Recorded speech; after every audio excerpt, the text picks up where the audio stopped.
27 victoires pour seulement 9 défaites. C'est le bilan monstrueux des Warriors depuis qu'ils ont récupéré Jimmy Butler en février dernier. Et pour ceux qui pensaient encore que leur fin de saison dernière n'était qu'un coup de chance, alors, convaincus ? Faut dire qu'après avoir enchaîné 2 back-to-back bien brutaux dès l'entame de la saison, dès la première semaine, en scoltinant des équipes de play-off et 2 des meilleurs joueurs de la planète, Golden State affiche un 4 victoires pour 1 défaite. Ils ont même collé une véritable fessée aux Clippers, une équipe que beaucoup voyaient pourtant au-dessus des Warriors cette année. Et pour le 2e match d'affilée, Stephen Curry n'a même pas eu besoin d'atteindre les 20 points, ce qui n'a pas empêché les Warriors de gagner tranquillement. On parle énormément de Jonathan Kuminga et de son niveau de jeu impressionnant, de Steph, d'Al Horford, de Will Richard. Ok, je suis peut-être le seul à m'enflammer sur Will Richard, mais sérieusement, est-ce que je peux rappeler à tout le monde que Jimmy Butler reste un All-Star ? Que Jimmy Buckets peut encore être le patron sur le parquet, même au milieu d'une constellation de stars ? Parce qu'on vient d'assister à la masterclass typique de Jimmy. 20 points, 5 rebonds, 5 passes. 75% au tir, le meilleur ratio plus-minus du match et une seule petite perte de balle.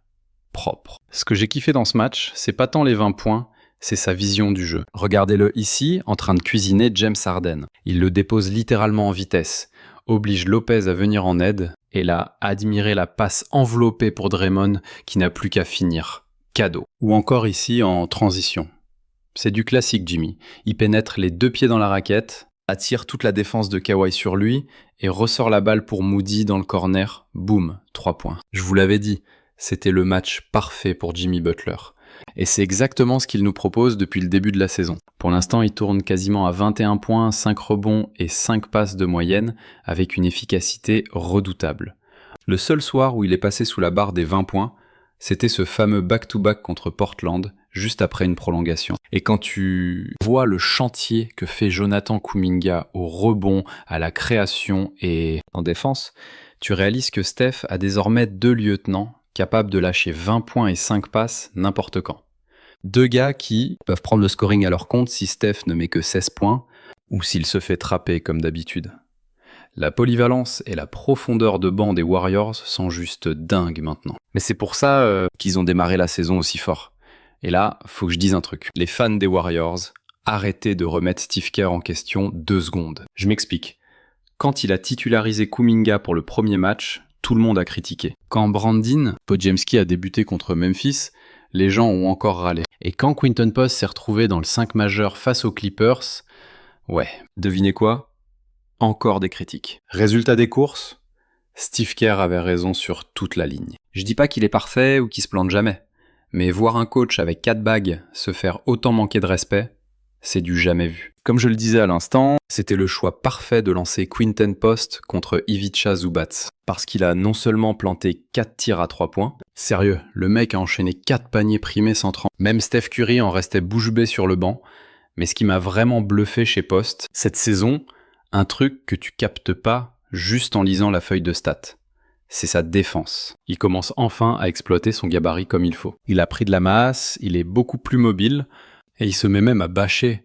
Regardez-le défendre le fer sur Zubac tout là-haut près de la ligne à 3 points. Harden joue le main à main, et observez bien comment Post coulisse. Sur ses appuis, utilisant son corps pour absorber le contact d'Harden, attendant la seconde parfaite pour contrer le lay-up. Et franchement, c'est pas juste une histoire de contre spectaculaire. Son placement, son jeu de jambes, sa capacité à dissuader les attaquants dans la raquette, tout ça a pris une dimension énorme. Jetez un œil à cette action où il défend le plomb sur Collins au poste bas, l'obligeant carrément à lâcher la balle. Résultat, Draymond intercepte et sert Pods pour marquer 2 points faciles. C'est exactement ce que tu veux voir chez ton pivot. Il n'a pas besoin de contrer à chaque action, mais s'il impose son physique pour fermer l'accès et forcer les mecs à ressortir de la peinture, ça crée des pertes de balles ou des tirs forcés, bien plus durs que des boulevards vers le cercle. Je sais bien qu'il a galéré derrière l'arc sur ses premiers matchs, mais il n'y a pas un seul 3 points ouverts pris par Quinton Post qui me fasse trembler. J'ai confiance. Ça va faire filoche. C'est la même limonade pour Al Horford. Les Warriors ont désormais 2 gars sûrs pour défendre sur les intérieurs adverses et capables de dégainer à 3 points de n'importe où sur le parquet. Sans compter que Post progresse aussi à la passe, dans le système des Dubs. Et puisqu'on parle de Steve Kerr et du 5 de départ, Écoutez ce qu'il a lâché après le match. Les Warriors vont faire tourner entre Brandon Podziemski et Kenton Post, aux côtés de Jonathan Kuminga, avec Steph Curry, Draymond Green et Jimmy Butler comme titulaires inamovibles. Je viens de vous expliquer comment Kenton Post aide l'équipe à gagner. Maintenant, faut qu'on parle de Brandon Podziemski, parce qu'on a déjà vu le film l'an dernier et sur les premiers matchs de cette saison. Pods va passer à travers sur certains matchs au niveau du shoot, c'est inévitable, et quand son tir ne tombe pas dedans, c'est vrai, ça pique les yeux. Mais si vous faites abstraction de ces déclats et que vous êtes un minimum honnête, au lieu de le traiter de pire joueur de l'histoire de la NBA, vous verrez que Brandon Podziemski est un bon joueur de basket.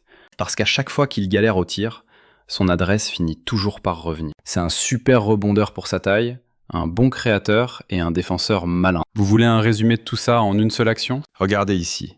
Chris Paul vole la gonfle et au lieu de laisser tomber, Pods le poursuit sur tout le terrain pour aller contrer son lay-up. Et c'est pas tout. Il tape un sprint dans l'autre sens, reçoit la passe de Moody et regardez-le attaquer. Avant de finir avec un superbe up and under sur Brook Lopez, Brandon Podziemski ne sera peut-être jamais la superstar qu'il imagine, et c'est cool qu'il ait confiance en lui, mais les fans des Warriors doivent réaliser que c'est un vrai joueur de basket, solide et utile. Et si vous avez un gars comme ça en sortie de banc, votre équipe devient très très sérieuse. Et en parlant de role-player exceptionnel, s'il y a bien un joueur sur qui on peut compter les yeux fermés pour savoir exactement ce qu'il va apporter, dès l'instant où il pose un pied sur le parquet, c'est Moses Moody. Ok, il a peut-être pas la vision de jeu d'un Podziemski, ni l'explosivité athlétique de Kuminga, mais derrière l'arc, c'est une assurance tout risque. En défense, c'est un rock, toujours constant, et c'est franchement l'un des gars les plus fiables que tu puisses avoir dans ta rotation. Regardez son retour face aux Grizzlies, il en plante 5 à 3 points. Et il remet ça direct avec quelques autres bombes contre les Clippers. Avec Moody, c'est simple. Tu le mets dans le 5 majeur, t'es serein. Tu le fais sortir du banc, t'es tout aussi tranquille. C'est le soldat modèle, le role-player ultime dans une équipe qui en regorge déjà. Et attendez, j'ai même pas encore évoqué le retour de D'Anthony Melton. Steph Curry va débarquer, c'est sûr, et Buddy Hield, il est prêt à prendre feu à tout moment. Quand on voit l'association Jimmy Butler, Steph Curry et Draymond Green, couplée à cette profondeur de banc et cette intensité défensive, faut se rendre à l'évidence, les Warriors sont redevenus l'une des équipes les plus redoutables de la NBA. Si tu veux que je continue à décortiquer l'actu des Dubs, abonne-toi direct à la chaîne pour rien rater des prochaines vidéos. Lâche un petit pouce bleu, ça fait plaisir. Allez, bonne journée à tous, ciao.